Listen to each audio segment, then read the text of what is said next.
everyone. I call this meeting to order. Welcome to the continuation of meeting number 26 of the House of Commons Standing Committee on Citizenship and Immigration. Because we've not had a meeting in a couple of weeks, I have to read things that I have not said for a while, even though I know that you guys all know this. Before I continue, I would ask all in-person participants to consult the guidelines written on the cards on the table. These measures are in place to help prevent audio and feedback incidents and to protect the health and safety of all participants, including the interpreters. You'll also notice a QR code on the card which links to the short awareness video. Also, as we don't have external witnesses today, just want to remind the members again, kindly wait until I call you by name before speaking. Please don't speak over each other. As you know, it's very difficult for our interpreters, for our translators to translate, and it makes their job difficult. Of course, all your comments are addressed to the chair, and yet, pursuant to Standing Order 1082 and the motion adopted by the committee on September 16, 2025, the committee is resuming its study of Canada's immigration system. Today, we are continuing the debate on the amendment of Mr. Fragiskatos to the motion moved by Mr. Menegakis. The clerk distributed both texts earlier today. The next person on our list is Ms. Rempel Gardner. The debate is now open. Well, it sounds like Mr. Menegakis is now replacing Ms. Gardner. So please, Mr. Menegakis. Thank you, Madam Chair. At the risk of sounding repetitive, given that this is a continuation of the meeting, this motion is very important to a community of people in Canada of particularly Iranian descent, but also, I should add, of concern to the broader community. It speaks to basically a government and security analysis regarding the 700 to roughly 1,000 agents linked to the Iranian Islamic Revolutionary Guard Corps, commonly known by its acronym IRGC, and the fact that recent revelations have proven that only one has been deported since, I believe, till 2022. CBSA has identified some 28 people who were very likely inadmissible and subject to IRB hearings. And we also spoke about the public safety minister appealing decisions when the immigration minister did not. The bottom line is, I think I also mentioned a constituent who had his place of business riddled with bullets, 17 bullets. We put the motion forward for the purposes of expediency in the meeting. I don't think it would serve a purpose to read the motion over again, given that this is a continuation of the motion. So it's a very important.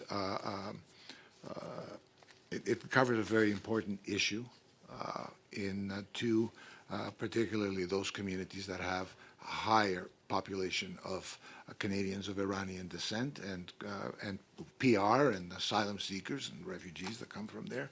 So I'd like to continue the discussion by hopefully we've had some discussions with Mr. Fragiskatos and the government side about this. I know that Mr. Ho would like to weigh in with saying a few words about the motion as well, and perhaps we can hear, depending on where Mr. Fragiskatos is on the list, we can hear from the government side and see if we can come to an expeditious agreement to move forward with the motion. Thank you, Mr. Menegakis. I also have Mr. Fragiskatos on the list. Do I see your hand, Mr. Ho? Yeah. Okay, so Mr. Ho after that.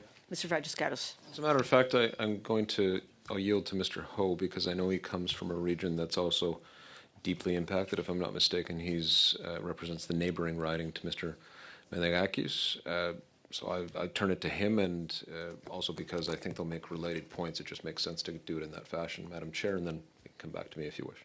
Okay, Mr. Ho.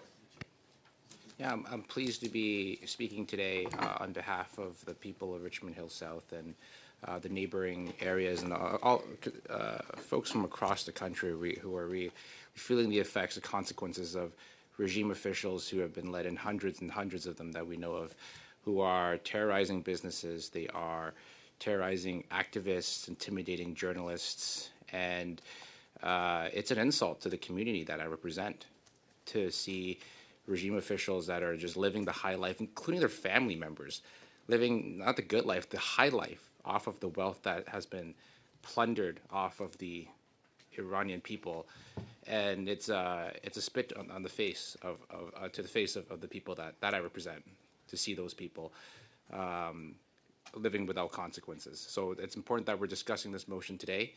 And as conservatives, we're always going to be fighting for to kick out the terrorists. And I'm glad that the Liberals on the other side are entertaining our motion today. And hopefully we'll have a resolution on this matter and to push this matter forward. Thank you. Thank you, Mr. Ho. Mr. Fragiscatos? Thank you, Madam Chair. The amendment that I introduced in our last meeting, as you recall, and I'll just remind colleagues as well, it was seeking to introduce an amendment that would serve as the last paragraph of the motion. As I understand it, procedurally, I cannot amend my own amendment, and so Ms. Soti has kindly offered to put forward a sub-amendment that parties have discussed in advance, and I think will be agreeable here today. Okay. Ms. Soti? Thank you, Madam Chair. Our sub-amendment is to remove the last sentence of Mr. Fragiscatos' amendment, which says as follows, and report its findings to the committee within 60 days. So the sub-amendment would be to remove that sentence, and then it would read as that the Government of Canada undertake a thorough legal review of the measures raised above to ensure consistency with the Canadian Charter of Rights and Freedoms and Canada's international legal obligations, and it would end there. Thank you, Madam Chair. Any comments on that proposed sub-amendment to the amendment? So, the way that reads now, you're taking away you said 60 days, but my amendment that I have. Sorry, I meant to 30. say 30. Oh, Yes, okay. 30 days. Sorry. All right, so it is 30 days. So basically, this would happen concurrently? Is that the suggestion? Hold on, Mr. Menakakis. Mr. Fragiscatos? I was just raising my hand to answer Yes. to the point. Yes, that is the effect of the sub-amendment. It would everything would move concurrently here, as discussed. Mr. Menakakis? Yeah, we have no problem with the amendment, with the sub-amendment. Okay. No problem with the amendment, not the sub-amendment. We resolved it. So, yeah. Okay, so do we have agreement on the sub-amendment? I've got a thumbs up from Monsieur Simard, thumbs up from Conservatives, thumbs up from Liberals. Okay, now we're back to the amendment as part of the original motion that was moved to Mr. Kostas Menagakis. Are we okay with the amendment as now amended? As now amended. As now amended, yes. Yes, we've taken that out. All in favor? Mr. Simard, Conservatives, Liberals? Okay. We now approve of the amendment as amended, and now we go back to the original motion. As amended. Are we in favor of the original motion as amended? I've got Monsieur Simard, I've got the Liberals, and I've got the Conservatives.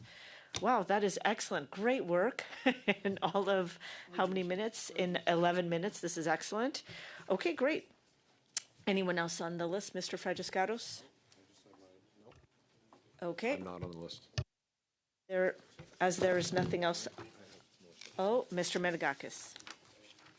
Yes, Madam Chair, I'm going to see if we can get consent from all parties here to fix what I believe to be just an oversight from two motions that we've passed already through committee. And they are, and really what I'm seeking is consent to instruct the clerk to give the right clarification of what the intent of the motions were to the department. Okay? I'm sorry, which motion are you referring to? I'm about to Okay. give you those, both of them. One is a motion that was passed in our very last meeting. It was Mr. Redekop's motion, and it basically was the motion that said that the committee requests that immigration refugees Refugees and Citizenship Canada provide the committee on a quarterly basis a written report in both official languages covering the preceding calendar month, setting out in aggregate form, broken down by the country of origin, and so forth and so forth. It's this one. Now, if you recall, I'm going to jog your memories now. We had originally asked on a monthly basis, and Mr. Franciscaros thought it would be more appropriate if it was on a quarterly basis, a little bit less arduous from the department's perspective to provide this on a monthly basis or on a quarterly basis. So we have no problem, of course, with that because that passed through committee. But the following sentence says in both, like the same sentence continues, it says covering the previous calendar month. Originally it was there because we were asking for it monthly. So now we would just like the covering preceding 3 calendar months instead of calendar month. The reporting is quarterly. We should have all 3 months reporting. I know that was I believe that was Mr. Franciscaro's intent when he said reported quarterly. I don't believe he said report quarterly and only give you 1 month's information. That wouldn't make sense to any of us. So I'm wondering if I can have the indulgence of the other parties in this committee to agree to instruct our clerk to provide that clarity to the department providing the information. Any comments from yes, Mr. Franciscaros? It's a sensible change. We support it. Monsieur Simard, est-ce que vous avez un problème? Ça va? OK, ça va. OK. Do you have an issue? No? All right. Madame la Présidente, j'ai une petite précision. Madam Chair, one thing, it's not the previous 3 months, but previous quarter. 3 months previous, but the quarter previous, to be precise. Otherwise, you're going to miss a few days. Yeah. OK, As long as we get the full quarter's information, we're fine with that. OK. Monsieur Simard, ça va? OK. I think we have agreement on all sides for that. Mr. Clerk, do you have any questions or is that clear with you? It's clear. OK, that is clear. Alrighty, if there is nothing else, is it the... There was one more. Oh, my goodness, Mr. Menegakis. It's not that difficult. It's very similar. In fact, it's the same, except it refers to another motion that we passed here on meeting number 26. And it's the motion that said that further to the study of the Canada immigration system and in light of the findings of the Auditor General's report on international student permit reforms tabled in Parliament on March 23rd, the committee report to the House its grave concern regarding, and it goes on and on. But in point A of that, it also says, we also changed that because Mr. Franciscaros at the time also made that intervention and suggestion to provide the information on a quarterly basis. That following sentence also says for the previous month. So exactly what I said about the previous motion, if we could change this one as well, or instruct the clerk to clarify to the department that our intent is to get for the previous quarter. I'll take Mr. Zuberi's instead of the previous 3 months. I wonder if the government would be agreeable to that as well. Mr. Franciscaros says yes. Monsieur Simard?